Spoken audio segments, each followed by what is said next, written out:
Bien, vamos a comenzar analizando algunas diferencias entre algunos conceptos muy importantes para la competitividad, que son la ventaja absoluta, la ventaja comparativa y la ventaja competitiva.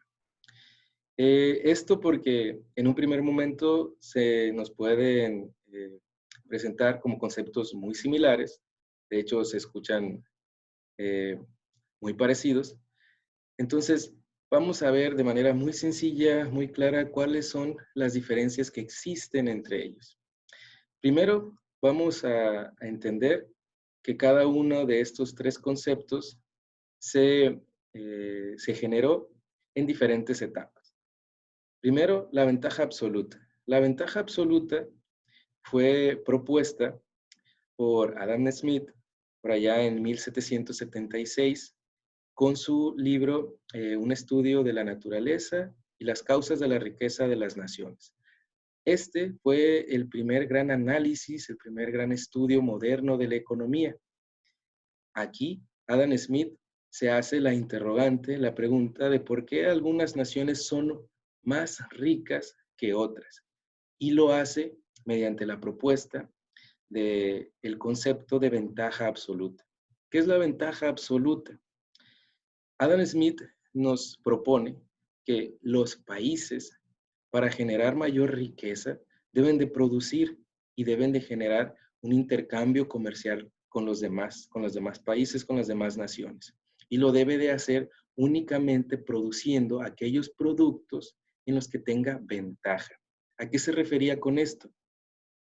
Deben de enfocarse, de especializarse en la generación de productos en los que se les genere, en los que para ellos les genere menos costos y menos esfuerzo, ¿sí? Es decir, debe de enfocarse en producir aquellos productos en los que sea más eficiente y en los que tenga una ventaja absoluta, ¿de acuerdo?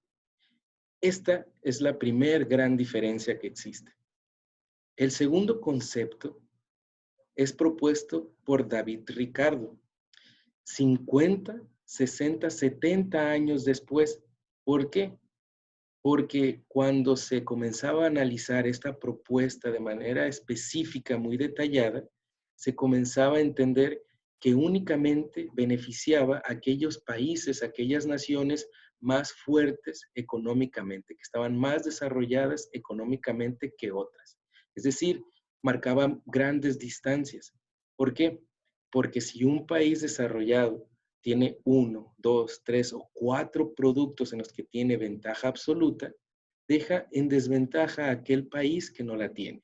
Entonces, lo que propone David Ricardo es implementar el concepto de ventaja comparativa. Es decir, que se genere un análisis en donde el país desarrollado únicamente se enfoque no en los cuatro productos en los que tiene ventaja absoluta, sino nada más en dos, ¿sí? Y aquellos otros dos que restan, se genere una asociación comercial con el país menos desfavorecido y estos dos los produzca o los genere este otro país mediante la ventaja comparativa. ¿A qué se refiere la ventaja comparativa entonces? Es que este otro país que no tenga las mismas condiciones de desarrollo de economía se enfoque en producir aquellos productos en el que tenga menor desventaja. En este caso, en aquellos productos en los que no se enfoque en producir el país más desarrollado. Entonces, en este intercambio comercial de todos los productos, ambos países se benefician. Este es la diferencia que existe entre estos dos conceptos, de ventaja absoluta y ventaja comparativa. Digamos, hay una gran diferencia de autores y de etapas y del concepto mismo. Por un lado, el de ventaja absoluta únicamente se enfoca en proponer que los países produzcan aquellos productos en los que tenga muchísima más ventaja absoluta para producirlos. ¿En qué? En tiempo y en dinero, es decir, que sean más eficientes. Y lo que propone David Ricardo es que no nada más se produzca aquellos productos en los que se tengan ventaja absoluta, sino también en los que tengan ventaja comparativa, es decir, se genere mayor competencia y en este caso mayor beneficio. ¿Por qué? Porque en el primer escenario nada más podría exportar los países más desarrollados. Ellos tendrían en ese escenario toda la ventaja para hacerlo y deja en desventaja a aquellos países que no tienen todas las condiciones. Entonces, ventaja comparativa con David Ricardo invita a generar esta asociación comercial a ampliar las ventajas y que también se genere un intercambio comercial de productos en aquellos países que no tengan las mismas ventajas.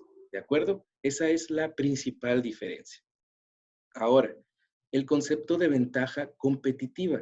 Este concepto nace ya en la era contemporánea, en la era moderna, y su principal promotor es Michael Porter, que por allá en los años 80, específicamente en los años ya 90, él nos hace como una evolución de este concepto y nos dice que para que los países generen mayor riqueza comercial, crezcan económicamente, deben de desarrollar ciertos elementos, ciertas características de manera específica en los países para crecer de manera económica dentro de la región.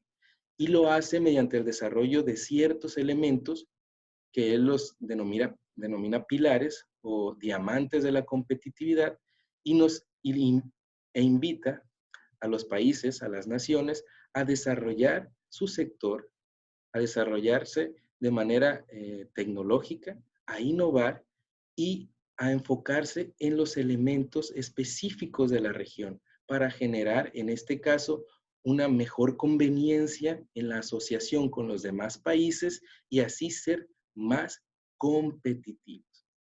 En este caso, el concepto de ventaja competitiva hace referencia a mejorar las bases económicas, en este caso las bases de producción de los países, para tener, en este caso, mayor atractividad para asociarte comercialmente con los demás países, promoviendo un elemento fundamental en el crecimiento económico de las naciones, que es la producción.